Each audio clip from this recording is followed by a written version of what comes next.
सूतक काल शुरू होते ही मंदिरों के कपाट बंद कर दिए जाते हैं। सिर्फ मन ही मन में ईश्वर की आराधना की जाती है, जप किया जाता है, तप किया जाता है। इस दौरान कुछ विशेष मंत्र होते हैं जिनका नियमित जाप किया जाता है। ऐसी मान्यता भी है कि सूतक काल में जाप करने से ग्रहण का अशुभ असर टल जाता है और इंसानों पर यह पड़ता ही नहीं है और ना ही ये पड़ता है ईश्वर पर। यानी इंसानों की पूजा ईश्वर को ग्रहण काल के कष्ट से भी मुक्ति दिला देती है।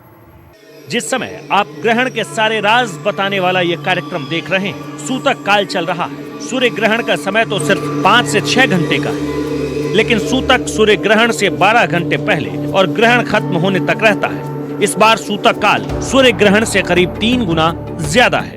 जी, सबसे पहले तो ये समझ लें सूतक क्या होता है और ग्रहण से उसका क्या रिलेशन है। सूर्य ग्रहण या चंद्र ग्रहण जब भी लगता है तो ग्रहण लगने से पहले का जो समय होता है, ग्रहण लगने तक का, उसको सूतक कहा जाता है। सूर्य ग्रहण और चंद्र ग्रहण का सूतक अलग है। सूर्य ग्रहण का सूतक लंबा रहता है, ज़्यादा होता है और 4 प्रहर पहले शुरू हो जाता है, जिसको बोलेंगे 12 घंटे पहले शुरू हो जाता है और जब तक ग्रहण ख़त्म नहीं होता वो सूतक तब तक लगा रहता है। तो जो प्रिकॉशंस सूर्य ग्रहण के वक्त या चंद्र ग्रहण के वक्त करनी होती है वो इस वक्त भी, इस दौरान भी की जाती हैं। सूतक काल के दौरान पूजा घरों को इसलिए बंद रखा जाता है क्योंकि इस दौरान मूर्तियों को छूना मना है। ज्योतिष शास्त्र के अनुसार सूतक काल को लेकर मान्यता है कि ग्रहण से पहले ब्रह्मांड में नकारात्मक ऊर्जा बढ़ने लगती है। नकारात्मक ऊर्जा से अचानक नहीं बचा जा सकता, इसलिए ग्रहण से कई घंटे पहले समय की गणना की जाती है। ग्रहण के समय के हिसाब से सूतक काल तय किया जाता है। सूतक काल ग्रहण की नकारात्मकता से बचने का समय देता है। जितनी देर ग्रहण रहता है उससे 2 गुने समय तक सूतक माना जाता है, इसलिए सूतक में ग्रहण से निपटने वाले उपाय किए जाते हैं। आप इस समय सूतक काल और ग्रहण काल में अगर मंत्र, भगवान कहते हैं कि मंत्र जाप मम दृढ़ विश्वासा, और भगवान मंत्र की शक्ति के से मनुष्य को निरोगता मिलता है। तो ऐसे काल में, सूर्य ग्रहण के काल में या सूतक काल में निश्चित रूप से मंत्र का जाप करना चाहिए, मंत्र का प्रयोग करना चाहिए और सिद्धियां प्राप्त की जानी चाहिए।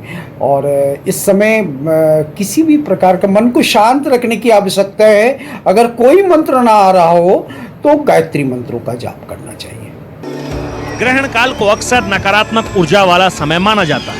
ऐसा इसलिए है क्योंकि पौराणिक काल से ऐसी मान्यता है कि ग्रहण के दौरान पूरे ब्रह्मांड में उथल पुथल होती है।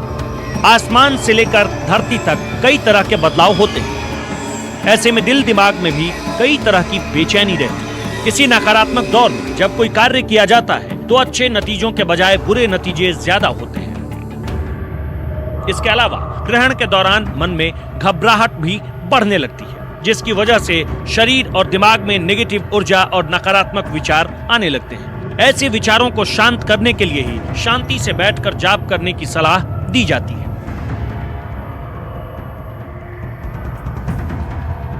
सूर्य ग्रहण के समय यदि कोई गलती से सूर्य को नंगी आंख से देखने लगे, कभी बेख्याली में भी एकदम हम देख सकते हैं ना, तो उससे आंखों पर बुरा प्रभाव पड़ता है। जैसे अंधेरा है और एकदम से जैसे ही सूर्य का ज्वल बनेगा, प्रकाश बनेगा, जिसे हम कोरोना बोलते हैं, वो बनेगा तो बहुत तेज आंखों पर लगता है, जिससे रेटिना खराब हो सकता है। इसलिए पब्लिक गैदरिंग करें क्यों? सूर्य ग्रहण से पहले 5 जून को चंद्र ग्रहण लग चुका है। एक ही महीने में 2 ग्रहण लगने की स्थिति सही नहीं है। ज्योतिषियों के अनुसार एक ही महीने में 2 ग्रहण प्राकृतिक आपदाओं के साथ साथ महामारी को लेकर नकारात्मक प्रभाव डाल सकता है। जो शिवजी जी महाराज हैं वो महाकाल हैं। इस टाइम ग्रहण के टाइम में लोगों को, आज के टाइम में महामृत्युंजय पाठ करना जरूरी है और बचता है तो टाइम हनुमान भाव, जो संकट मोचन हनुमान जी की पाठ करना बहुत ज़रूरी है। अच्छा, रही महिलाएं हैं, बुजुर्ग हैं और बच्चे हैं, ये इनको क्या कुछ भी खाना हो तो तुलसी डाल के ही खाएं, क्योंकि इनको रह नहीं सकते। इनकी तो सावधानियाँ ये हैं। ग्रहण से पहले लगने वाले सूतक काल में घरों में बने मंदिरों को कपड़े से ढक देना चाहिए। इस दौरान घरों में बने पूजा घरों में किसी तरह पूजा नहीं होनी चाहिए। ग्रहण के बाद जितना संभव हो सके भगवान के विराजमान होने वाले आसन समेत पूजा घर में रखे सभी तरह के कपड़े और बर्तन धोने चाहिए।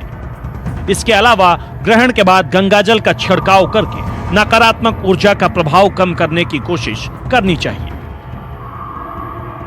ये समय क्वारंटाइन का समय है, जो सूतक का समय है। जगन्नाथ जी की जब रथ यात्रा जाती है उससे पहले भगवान भी लगभग 2 हफ्तों का एक क्वारंटाइन करते हैं। उसको कुछ लोग सूतक काल भी कहते हैं। उसमें ये भी मानते हैं कि भगवान अस्वस्थ हैं, जबकि भगवान अस्वस्थ कैसे हो सकते हैं? परंतु भगवान हमारे साथ इस जगत में रहते हैं, इसलिए भगवान वो सब लीलाएं करते हैं जो हम सब लोग कर रहे हैं। तो सूतक समय में पट बंद करने का जो मूल ध्येय है कि भगवान भी उस समय किसी प्रकार के, जैसे हम अपने दुष्प्रभावों से बचते हैं सूर्य ग्रहण के, भगवान पे भी कोई दुष्प्रभाव ना हो, इसलिए भगवान के पट बंद किए जाते हैं।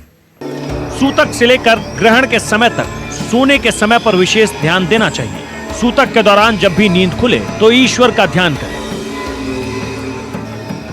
इसके अलावा जब ग्रहण शुरू हो जाए तो उस दौरान बिल्कुल नहीं सोना चाहिए। ज्योतिष शास्त्र कहता है कि ग्रहण के दौरान जब पूरे ब्रह्मांड में नकारात्मक ऊर्जा बहती है तो सोने वाला व्यक्ति कोई भी सकारात्मक ऊर्जा वाला काम नहीं कर पाता। ऐसे में ग्रहण के दौरान जो लोग सोते हैं उन्हें कई तरह की बीमारियां हो सकती है। सूर्य निर्धारित करता है कि सूर्य ग्रहण के समय ऐसा होगा कि जो प्रकाश उत्सर्जित होता है वो कहीं अधिक होगा। चंद्र ग्रहण प्रकाश से और ऊर्जा के उत्सर्जन से संबंधित नहीं रखता है। सूर्य ग्रहण अंतिम में इसलिए महत्वपूर्ण है क्योंकि सूर्य ग्रहण के साथ साथ यह भी मुद्दा हमेशा जाहिर रहता है कि आप किन किन खगोलीय घटनाओं को देख सकते हैं। चंद्र ग्रहण लगभग आम सी बात आती है क्योंकि चंद्रमा कभी हो सकता है, कभी नहीं भी हो सकता, अमावस्या के समय नहीं भी होता है। लेकिन सूर्य ग्रहण का अर्थ आता है कि अगर सूर्य नहीं है तो पृथ्वी के ऊपर में कितने क्रियाकलाप हो सकते हैं, ये सारे कुछ परिवर्तित हो जाते हैं। यूं तो ग्रहण को हमेशा से ब्रह्मांड में नकारात्मक दृष्टि से देखा जाता है, लेकिन सूर्य ग्रहण से पौराणिक महत्व वाली कुछ विशेष घटनाएं भी जुड़ी हैं। सूर्य ग्रहण एक ऐसी खगोलीय घटना होती है जिस दौरान हर रोज प्राकृतिक रूप से धरती पर पड़ने वाली सूर्य की किरणें ठीक से नहीं पहुंच पाती। ऐसे में सूरज की रोशनी से मिलने वाली सकारात्मक ऊर्जा का स्तर कुछ घंटों के लिए कम हो जाता और नकारात्मक ऊर्जा का स्तर बढ़ जाता है। ये स्थिति पृथ्वी पर बहुत बड़े बदलाव ला सकती है। नमस्कार, मैं हूं मानक गुप्ता। अगर आपको हमारा ये वीडियो पसंद आया हो तो इसे लाइक और शेयर जरूर करें और हाँ, हमें सब्सक्राइब और फॉलो करना ना भूलें ताकि आप देश और दुनिया की कोई खबर मिस ना करें। तो जुड़े रहिए हमारे साथ और देखते रहिए न्यूज़ 24।